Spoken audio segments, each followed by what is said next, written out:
सूरज और चंदन दोनों काफी अच्छे दोस्त थे। दोनों दिन भर अपने अपने खेत पर काम करते और शाम को घर लौटते। एक दिन, ये लो भैया, अब ठीक है, ये लो, तुम भी लो। चंदन, मुझे एक बात समझ में नहीं आती, जब भी तुझे फसल के पैसे मिलते हैं तो कुछ पैसे ये मंदिर के बाहर बैठे भिखारियों में क्यों बांटने आ जाता है रे? अरे इन लोगों की तो आदत है मांगने की, मैं तो 1 रुपया इन्हें ना दूं। सूरज, मुझे पता है मैं खुद इतना अमीर नहीं कि इन लोगों के लिए ज्यादा कुछ कर सकूं, पर 20-30 रुपए भी यदि मैं इन्हें अपनी कमाई में से दे देता हूं तो मुझे बहुत सुकून मिलता है रे। और शास्त्रों में भी कहा गया है कि अपनी कमाई का कुछ हिस्सा दान करने से घर में बरकत रहती है। जिस दिन कभी भगवान ने चाहा कि मेरी कमाई ज्यादा होगी तो मैं ज्यादा दान करूंगा। तू नहीं मानेगा, चल अब घर चलें, बहुत देर हो गई है और जोरों की भूख भी लगाई है। सूरज और चंदन दोनों अपने अपने घर चले जाते हैं। चंदन अपनी पत्नी रमा से कहता है, रमा, बस मेरा मन है इस बार दिवाली से पहले फसल की अच्छी बिक्री हो जाए तो त्योहार पर कुछ पैसे तो आ ही जाएंगे। आप चिंता मत करो, आप इतनी मेहनत करते हो तो उसका फल आपको जरूर मिलेगा।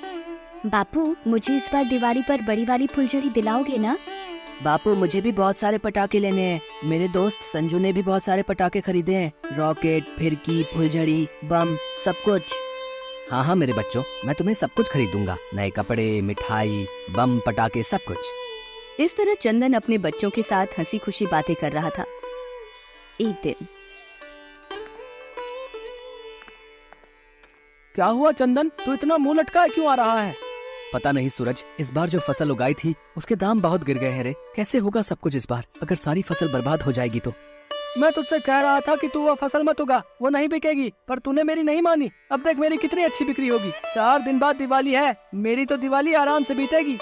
बेटा, मेरे घर में खाने को कुछ भी नहीं है, मेरा बेटा बीमार है, कुछ मदद कर दो ताकि अपने बेटे के लिए कुछ खाने का खरीद कर ले जा सकूं।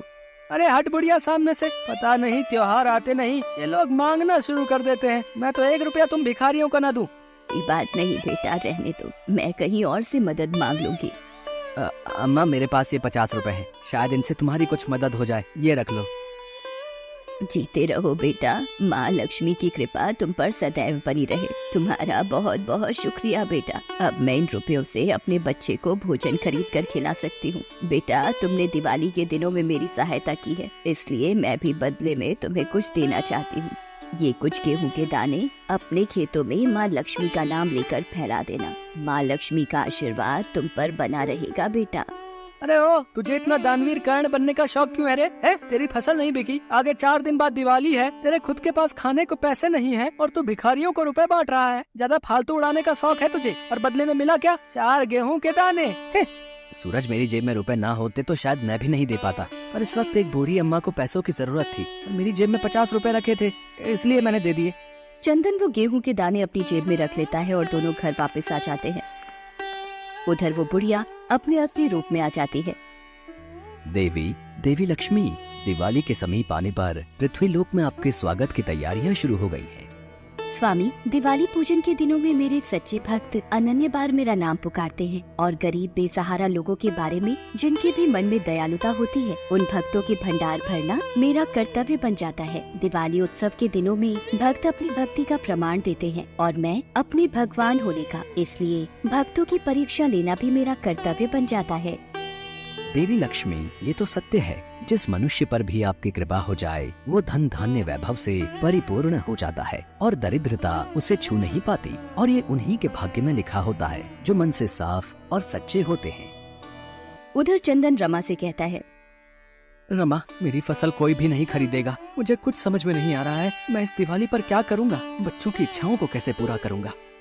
निराश मत हो जी, अभी दिवाली को 4 दिन बाकी हैं, कोई ना कोई ग्राहक जरूर मिल जाएगा। रमा, मैं जरा खेत का चक्कर लगा कर आता हूँ, ठीक है?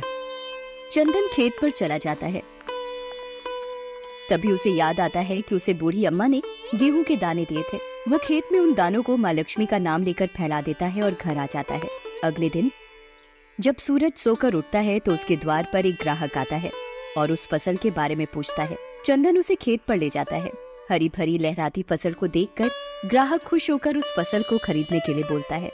ये सुनकर चंदन बहुत खुश होता है और वो अच्छे दामों पर अपनी सारी फसल उस व्यक्ति को बेच देता है। चंदन मन ही मन माँ लक्ष्मी को धन्यवाद करता है।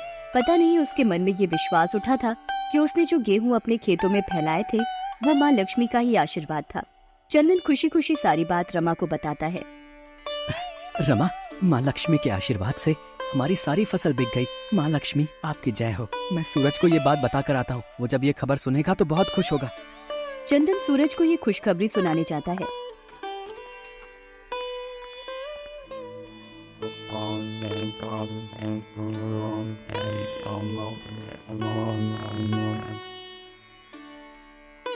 अरे सूरज, क्या हुआ? उदास क्यों बैठा है? चंदन, मैंने अपनी जिस फसल का सौदा किया था उसमें कीड़ा लग गया रे। इस कारण ग्राहक ने वो फसल वापस कर दी। मेरा हजारों का नुकसान हो गया। समझ में नहीं आ रहा ये कीड़ा कैसे लग गया।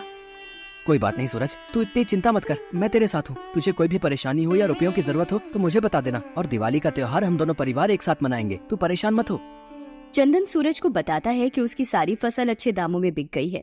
ये सुनकर सूरज हैरान रह जाता है। उसे शायद अपनी भूल का एहसास होता है और वो चंदन से कहता है, मैंने हमेशा रुपयों को बचाकर रखने का सोचा रे, कभी भी किसी को दान पुण्य नहीं किया। और तुमने हमेशा खुद गरीब होते हुए भी मजबूर लोगों की मदद की। तुम सच में दयालु हो चंदन। हर व्यक्ति को तुमसे सीख लेनी चाहिए। अब से मैं भी दूसरों की मदद करूंगा। मुझे एहसास हो गया है, जो दूसरों की सहायता करते हैं भगवान उनकी सहायता करने स्वयं धरती पर आते हैं। उस दिन के बाद सूरज भी मजबूर और बेसहारा लोगों की मदद करने लगा। वो भी चंदन के साथ जितना हो सके उतना दान किया करता था। सही कहा है, दान भले ही 1 रुपए का क्यों ना हो, वो दान कहलाता है। इसलिए कभी भी ये ना सोचें कि आपने बहुत बड़ा दान करना है। जितना आपके बस में है उतना जरूर कीजिए। किसी को 1 प्याला चाय का भी यदि आप पिलाते हैं तो वो कहीं न कहीं आपके अच्छे कर्मों में जुड़ जाता है। और फिर चंदन और सूरज एक साथ मिलकर दिवाली मनाते हैं। माँ लक्ष्मी और भगवान गणेश की पूजा करते हैं और बच्चे मिलकर ढेर सारे पटाखे और फुलझड़ियाँ चलाते हैं और एक दूसरे के गले मिलकर मिठाई खिलाते हैं। उस दिन से माँ लक्ष्मी की कृपा से दोनों परिवार खुशी खुशी अपना जीवन व्यतीत करते हैं और एक गरीब की दिवाली खुशियों में बदल जाती है। दोस्तों, आज के लिए बस इतना ही। ऐसे ही कार्टून वीडियो देखने के लिए हमारे YouTube चैनल जॉन टून को सब्सक्राइब कर लीजिए और अपने दोस्तों के साथ शेयर जरूर करें। मिलते हैं अगले वीडियो में, तब तक के लिए बाय बाय।